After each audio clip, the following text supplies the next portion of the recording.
लोग कहते हैं C-section has become an epidemic in India, but we as obstetricians never plan on a C-section.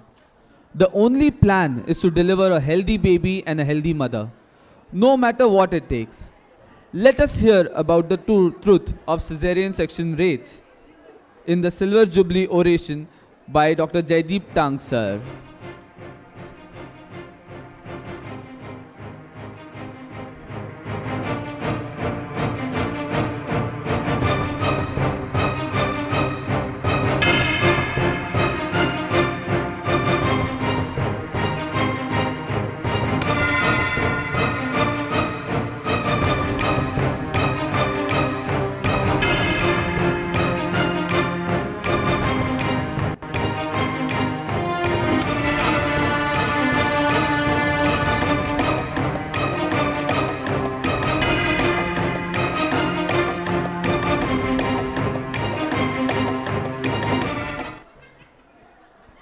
To chair this session, I would like to invite the chairpersons, Dr. Indrajit Mudik sir and Dr. Chaitanya Shembekar sir. Dr. Murik sir, past president of NOGS 2014-15, he was one of the first persons to give the Yuva Oration in 2010. He has won the CS Dawn Best Paper Prize at Foxy 2005. And he is the recipient of many national and international awards and publication. We welcome you, sir. Our second chairperson, Dr. Chaitanya Shembekar sir, needs no introduction. But in short, he is the CMD of Omega Hospital, past president of NOGS, chairman Infertility Committee, NOGS, librarian Maharashtra SR, member Infertility Committee of Foxy. He has various awards, publication and articles to his name of national and international repute. We welcome you, sir, and hand over the session to the chairpersons. Thank you. Thank you, Amok. I request Dr. Indrajit Mudik sir to kindly introduce our orator, Dr. Jaydeep Tang sir. I think has already been needs introduced. No introduction. In the month of March, we saw a tremendous victory of Dr. Jaydeep Tang with a huge margin. And I'm sure now we are marching towards golden days of NOGS under his leadership. And we all know that the cesarean section rate is a topic which is close to his heart. And he has studied extensively on this topic. And we are delighted to have him as an orator for today's prestigious oration. So, Jaydeep, the stage is all yours. Right. Thank you very much, Indrajit, and thank you very much, Chaitanya. Let me reiterate what a pleasure and a privilege it is to be here delivering this oration. Ashish just pointed out that last year I delivered the first oration of the NOGS year, and I'm so privileged and honored to be delivering the first oration of the NOGS again this year. As I said, I consider myself to be a member of the Nagpur Society, and I will not blame you if you think the same, given the fact that I am here so often. But I'm here so often thanks to the kindness of the office bearers of the Nagpur Society. Let me again congratulate Varsha and Sangeeta and wish them all the best for a fantastic year ahead, and congratulate and thank the previous two teams led by Vaidehi and Rajasi and Alka and Ashish for all the wonderful work that was done.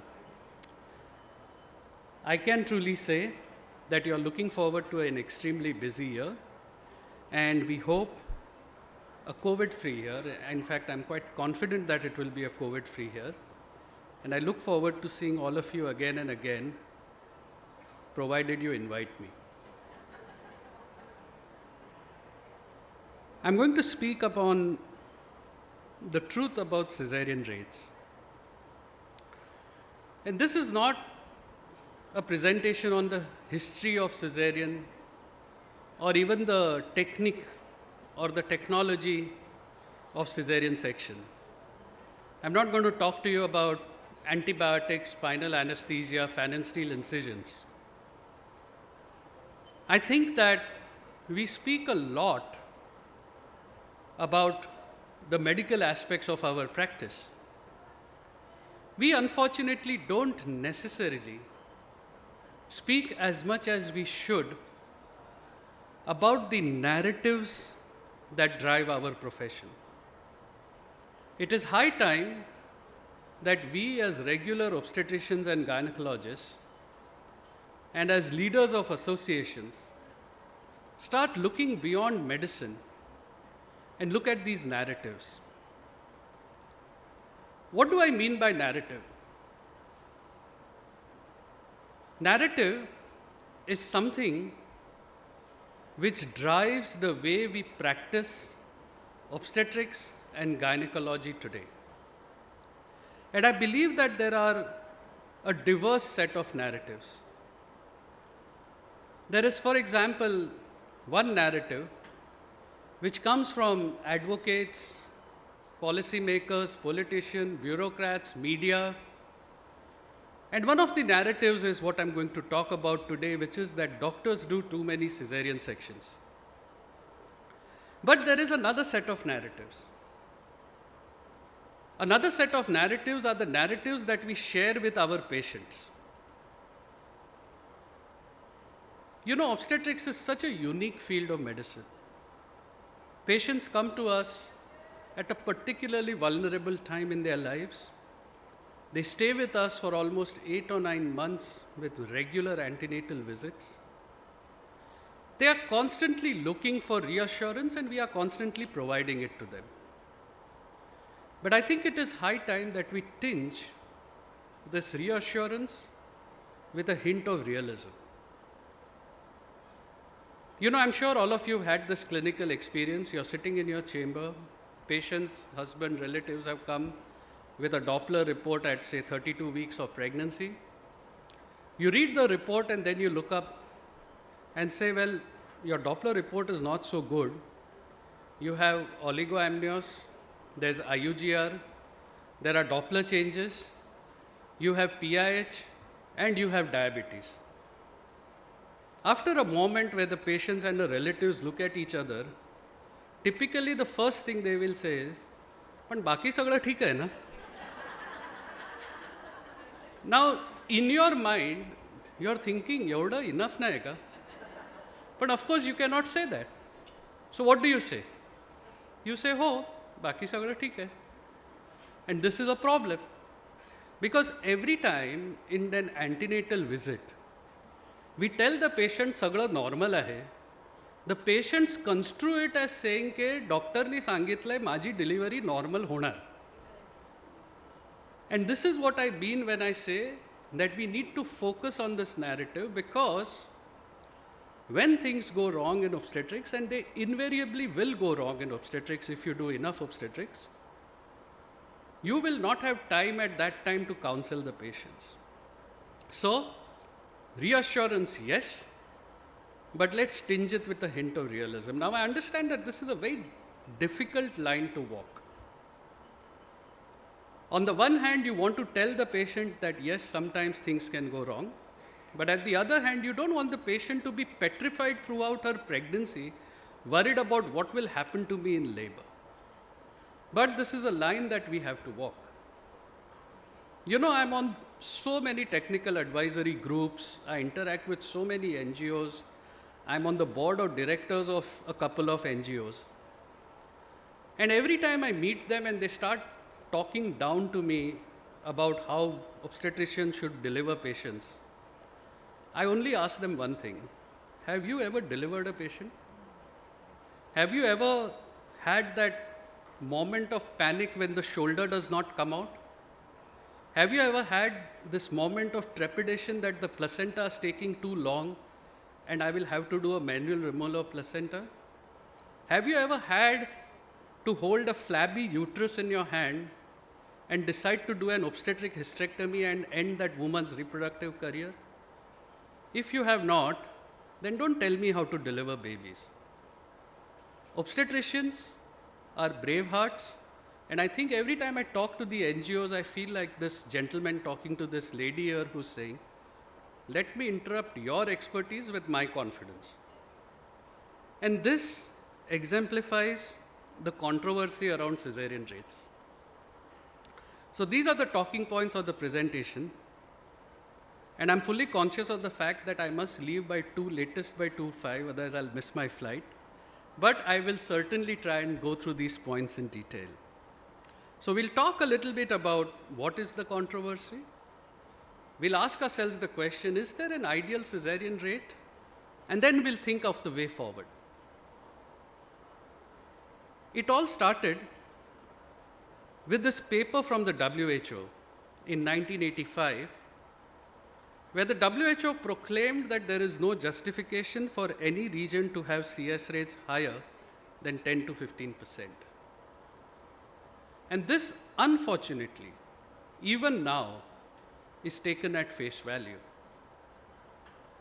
Every time you read something in the papers or somebody makes some kind of a petition or research, this is the statement that is quoted.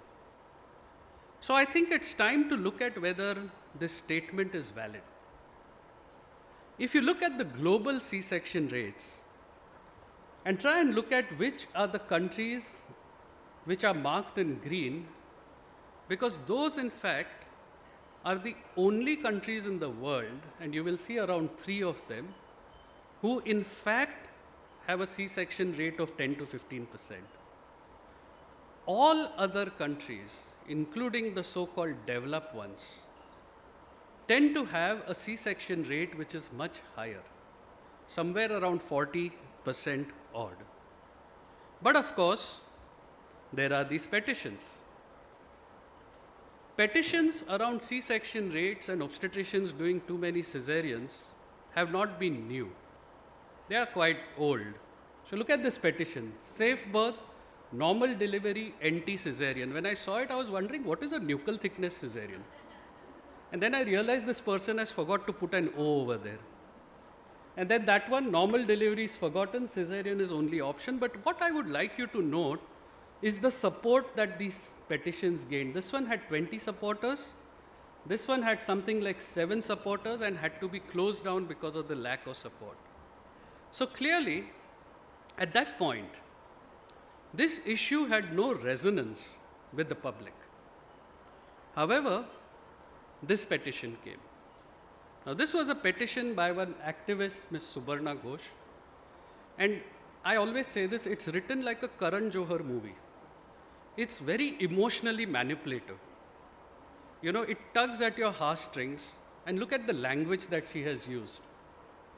I was cut open to deliver my baby. I wanted a normal delivery, but my choice was overridden. No mention of the fact that at the end of the day, she and her baby are fine.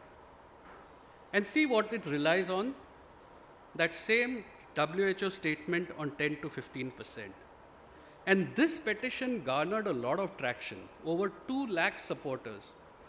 But remember that behind this petition was a well-oiled social media machine. Not surprisingly, the newspapers took up the petition. Someone called C-section surgeries a racket, said hospitals are profiteering, and some newspapers started asking for a policy on obstetricians doing cesarean sections. This is actually one of my favorite quotes. It's Newton's 4th law. I don't know, it's not taught in schools and textbooks, but it's very much there. For every action, there is an equal and opposite reaction plus a social media overreaction. And in a classic case of a social media overreaction, without looking into the merits of the case, our honorable minister at that time said obstetricians do too many sections. Those who do too many sections must be named and shamed. And look at what she relies on. Percentage has to be 10 to 15%. This led the government of Maharashtra to set up a commission into looking at regulating cesarean section rates both in the public and the private sector. Now you can see there I was invited to be a part of this commission. Much before that, however, I had looked at this issue in detail and I had drafted the Foxy statement on C-section rates. And what I found was that it is almost always overlooked that the WHO document which talked about 10 to 15% talked about a correlation only with mortality. And it did not look at morbidity at all. Of course, the reason that it did that was there simply is no morbidity data available at the population level. In fact, none of the countries with a stillbirth rate of 2 to 4 per thousand, which is the recommended stillbirth rate, have a C-section rate between 10 to 15%. Add to it the fact that the data which the WHO used to come to that 10 to 15% figure was not very robust. The methodology used to arrive at that data was not great.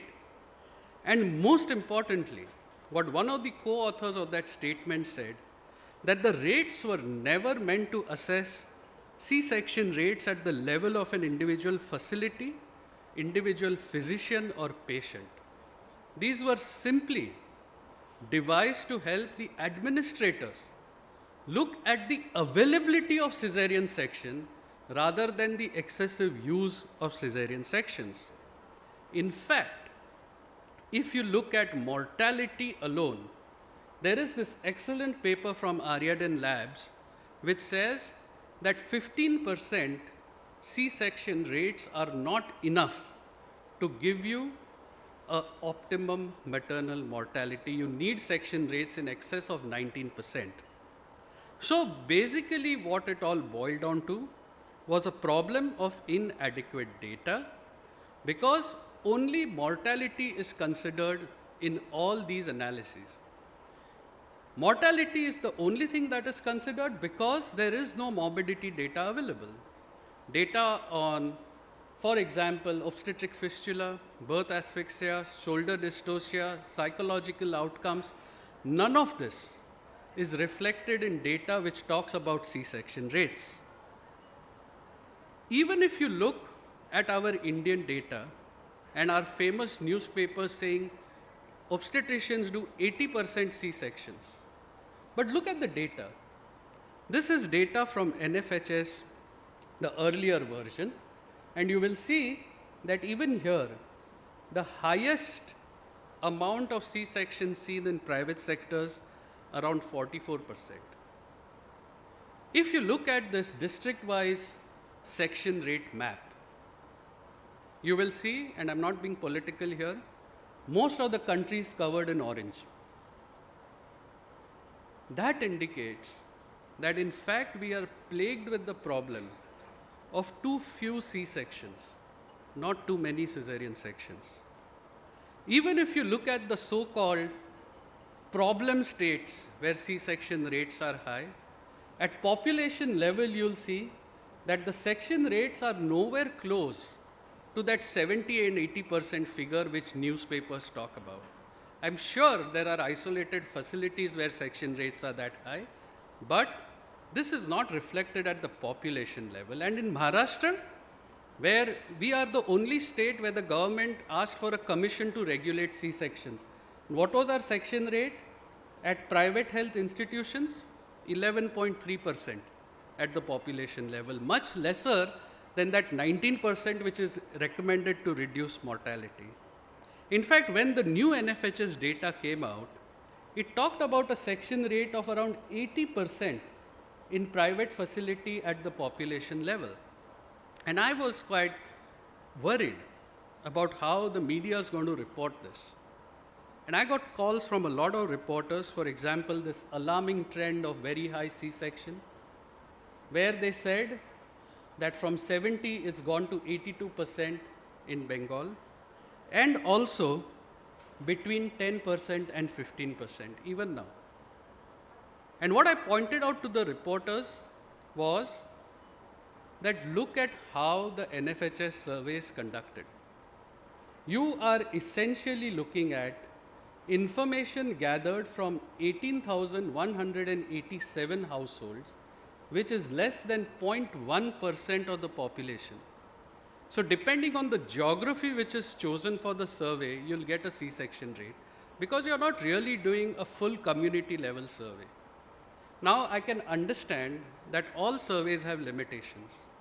But the fact is that to present this as an absolute truth is completely wrong. So the time has come to put the debate about the preferable rate of CS on hold. What is important is to start collecting data uniformly and gather more evidence. The WHO perhaps realized the damage that was done by that earlier statement. And when it came out with a new statement on C-section rates, this is what it was headlined by. Every effort should be made to provide C-sections to women in need rather than striving to achieve a specific rate. This was a WHO statement, this was the headline of the statement, and this had happened 4 to 5 years back. And yet, that petition included started saying that 10 to 15% is recommended. So to answer the question, is there a recommended rate for cesarean? The short answer is no. There is none in fact. So what do you make of all these articles which talk about us having to do a section rate of 10 to 15%? I would have to say that they are column inches, ill-informed at best and malicious at worst. In fact, one advocate even went to the Supreme Court saying that obstetricians are doing too many C-sections. Our foxy advocate, I was the Secretary General at that time, so I had asked him to be present at the court.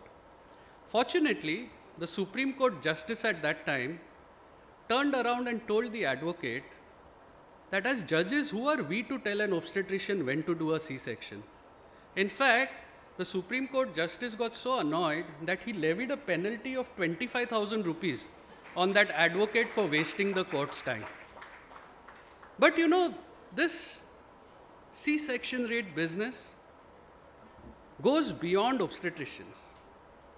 By demonizing C-sections, you're casting doubts in the mind of the community on the need for cesarean sections, and for me that's an extremely dangerous thing. And I get so worried when I read about some things like this. For example, this gentleman, his wife was a second para in Tamil Nadu. First was a normal delivery. He thought, "Arey, pehla to aise hi ho gaya. I'll watch YouTube videos and deliver her at home." He refused to take her to the hospital. He said, "This is so easy. I'll do it at home. I'll see it on YouTube." And you've seen those YouTube videos where a woman goes and lies down in a lake or a river and then she has a nice delivery and so on. Unfortunately, this woman developed obstructed labor. The fetus died. After the fetus died, he didn't realize. She continued to labor at home. She had atonic PPH and the woman also died. And this is the problem when we start demonizing procedures. I don't know whether you've heard of this Shrewsbury scandal which has occurred in the NHS, where a hospital has been castigated for trying to reduce C-section rates at the cost of maternal morbidity and mortality. And look at the language which has been used. Baby skulls were fractured and bones were broken in excruciatingly traumatic birth. So in fact, the pendulum is now swinging the other way. And if you look at the reports which are coming from the Shrewsbury scandal, and I quite think this is a balanced thing, it says that there's no such thing as a normal birth. Every birth experience is different. What is important is the safety of that birth. In fact, I'm sure you all have seen this video from the Royal College of Midwives, where one of the officials of the Royal College says that at the cost of promoting normal deliveries, we have actually lost mothers. So, this is not really limited to the UK. Even in India, the media has its own role. For example, that paper, clipping, private hospitals will need government nod for C-section.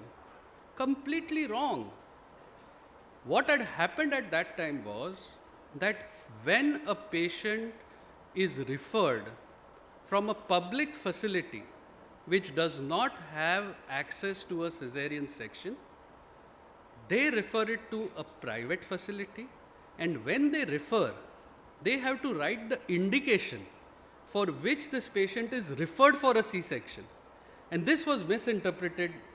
So that's why I had tweeted at that time, rhetoric has replaced, sometimes even dangerously, what is best for the woman, her baby and the family, and a rational evidence-based approach to this issue is vital, rather than the lazy narrative of the commercialization of medicine in general and birthing in particular.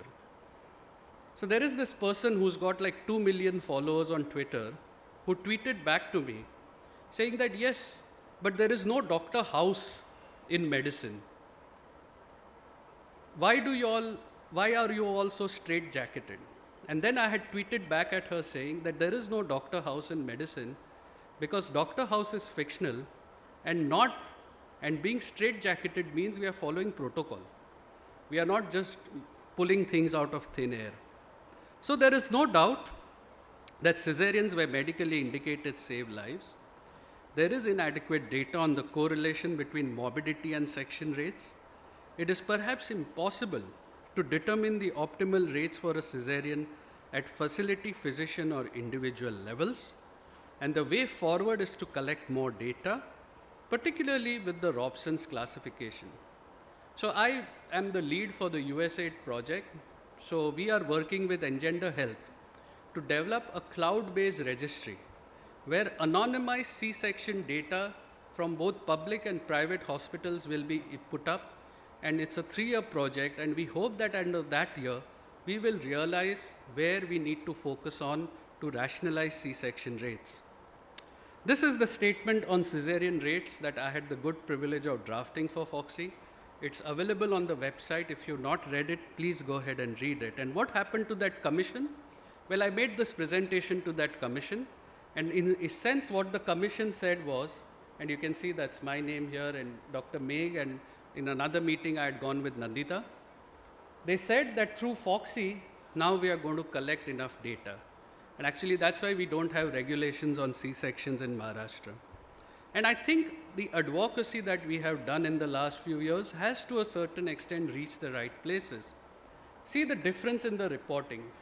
C-section rates below 10% are considered to show underuse.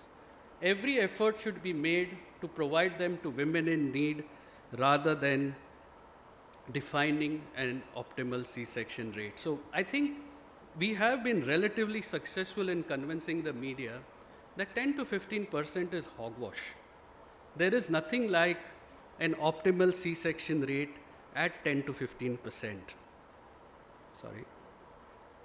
I want to end my presentation with this slide. I don't know how many of you read this article in Time magazine. It's a beautiful article. It's called an article on the goddess myth, and it talks about the pressures which modern pregnant women face when they are pregnant. Starting from those WhatsApp messages early in the morning, pregnancy is a gift, enjoy it. Starting from the pressure to eat right, apply for kindergarten admission in the second month of pregnancy, and so on. It's not really funny, the pressures that our pregnant women undergo. You know, I had this patient, and every time she used to come for an antenatal visit, her husband, her brother, father, mother, father-in-law and mother-in-law, all of them used to come. All of them, for every antenatal visit. I was wondering, yaar, ye log kaam nahi karte hai, kya bill kaise bharenge? And that pregnant woman, poor thing, she was not allowed to ask any questions. All the questions were asked by these people. Finally, after 2 or 3 visits, I had to tell them that, see, I know you all mean well, you all are showing your concern for her, but you're throttling her. You know, let her express herself.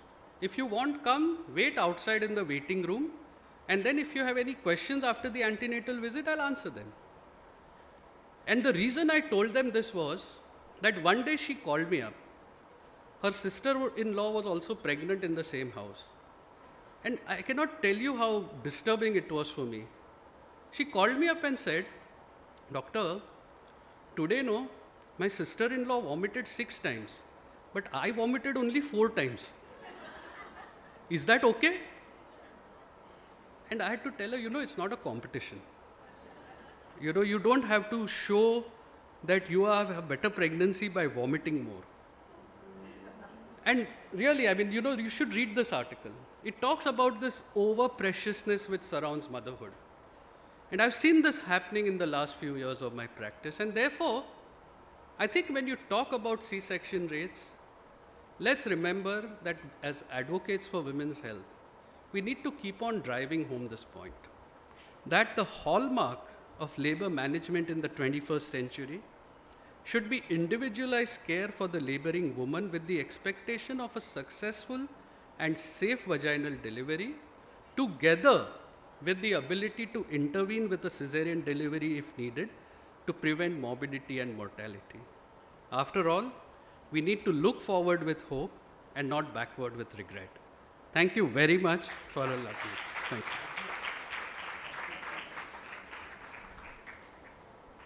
Thank you so much, sir, and congratulations once more for Thank doing you. full justice